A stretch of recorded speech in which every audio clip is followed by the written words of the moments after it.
Hello, I'm Alan. Welcome to the Guitar Shack. So today I'm going to talk about Telecasters, which is, for those of you that follow the channel, you will know that's one of my favourite subjects. So this is something I've just picked up, and it's quite an interesting, it's quite a nice little guitar actually. But I'm not entirely sure what it is, so I'm going to delve into it and find out. So this was advertised as a classic vibe, and I looked at it and I thought, well, I've never seen a classic vibe with that body colour, but it's a nice, as you can see, I think it's probably Dakota red, maybe something like that, with a cream binding and all the normal 60s classic vibe, CV classic vibe custom appointments, and what is clearly a classic vibe custom neck. Made in Indonesia in 2021. So it was at a price where it's a parts caster. I think it was a decent price for a parts caster, and it was certainly worth it just for the parts alone. This is a nice body and it's a nice CVC neck. So I thought, why not?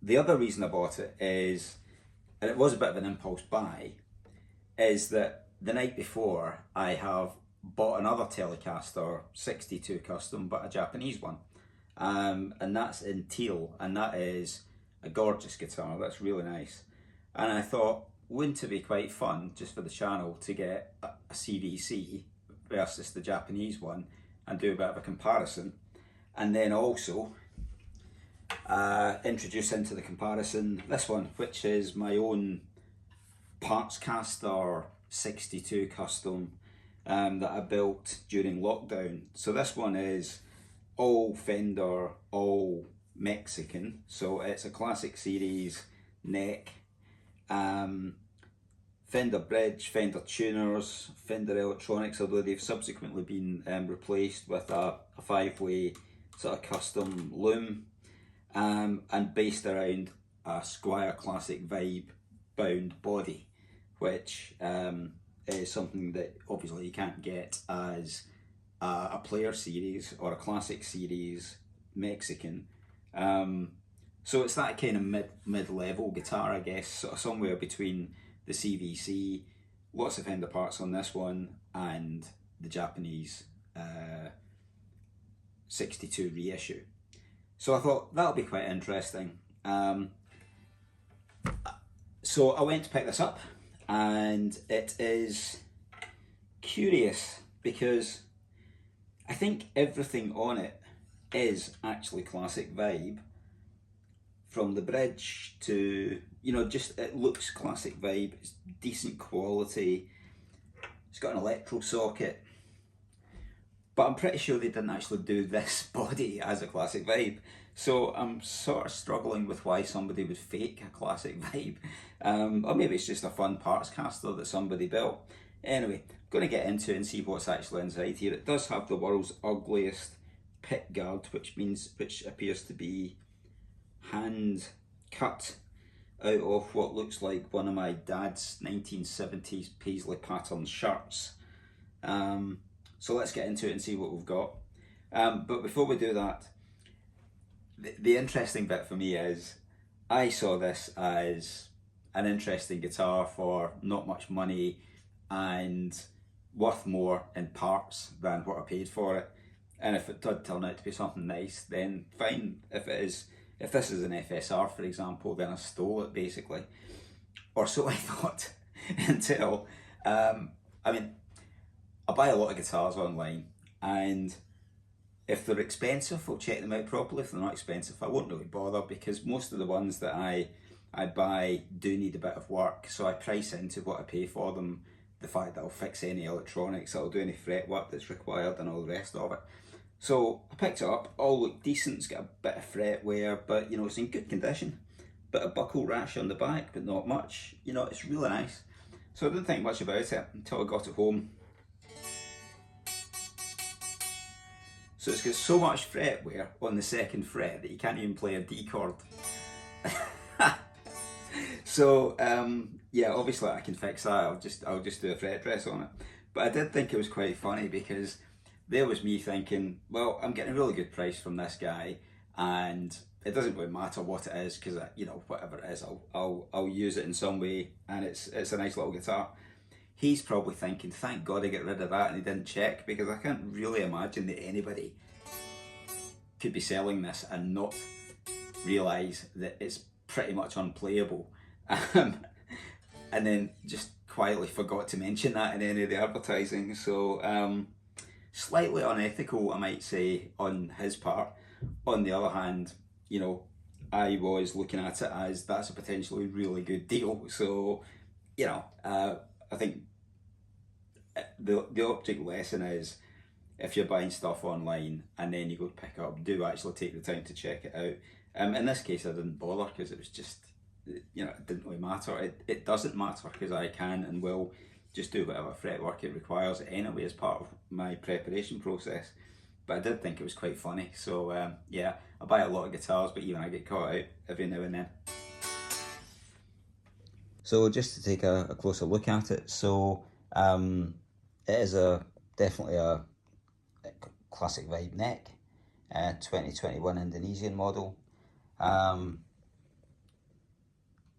It didn't look all that bad from a fretwear point of view.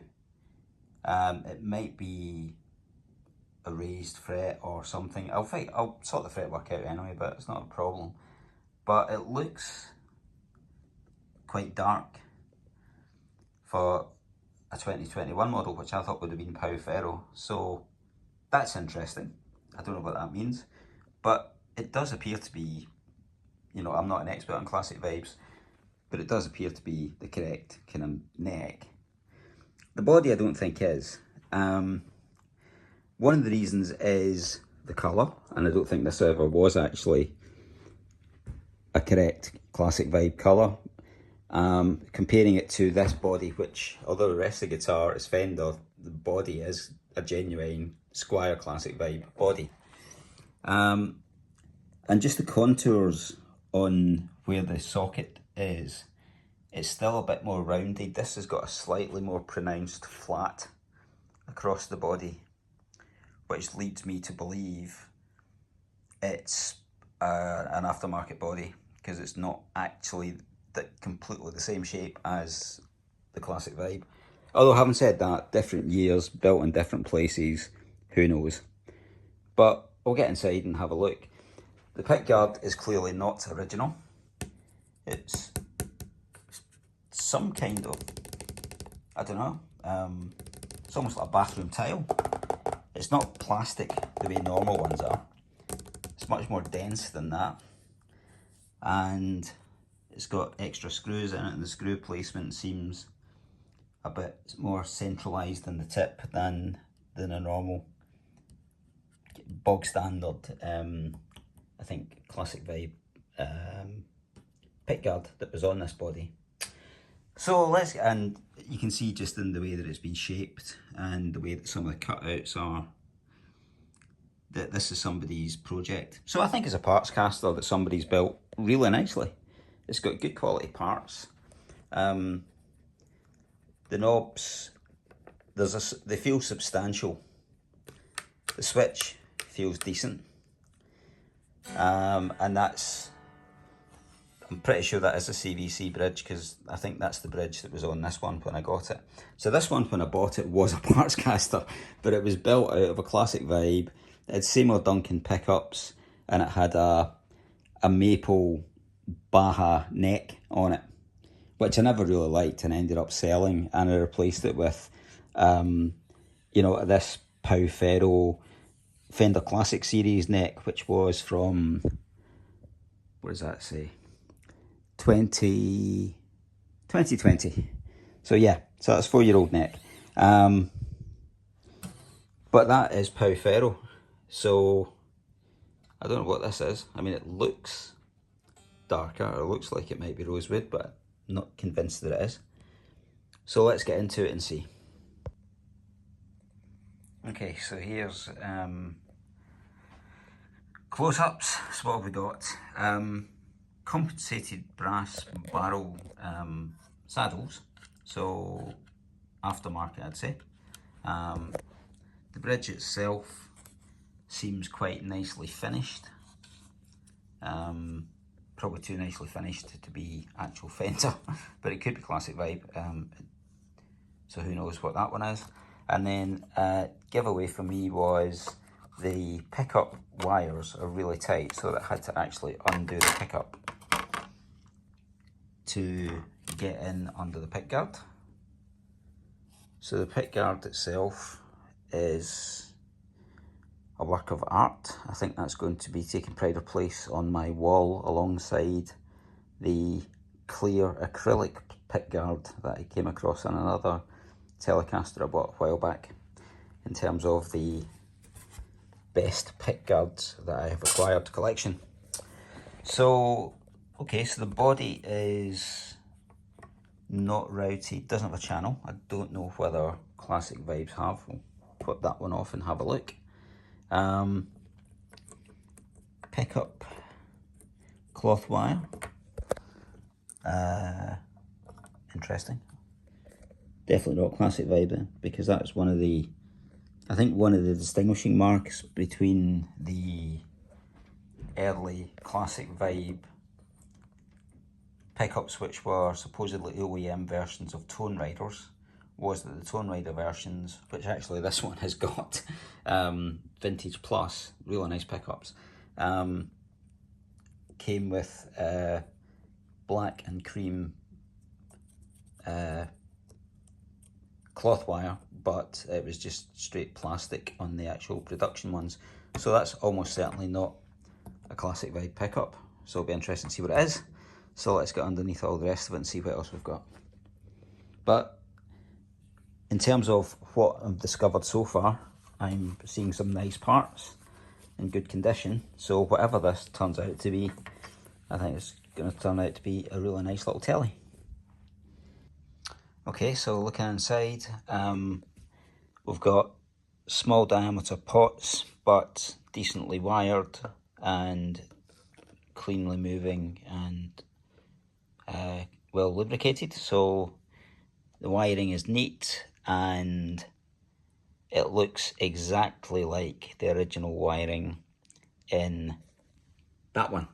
So I'm voting for this wiring came out of a Classic Vibe, because I think it looks like it, unless somebody's got more familiar with it can tell me otherwise. I mean, it would be an obvious upgrade to put in full-size CTS pots, but this looks be interesting to just measure this and see whether the cavity is actually big enough. It might be that because of the size of it, you haven't really got room for those. But the interesting bit is when we get into the bridge, and we have Tone Rider Vintage Plus. So, as I understand it, the story about goes on the early Chinese Classic Vibes was everybody loved the sound of the pickups, and I think the Vintage Plus were the ones which were in the 50s Classic Vibe that were slightly hotter, and then there was the ones that were in the 60s series with the bound body and the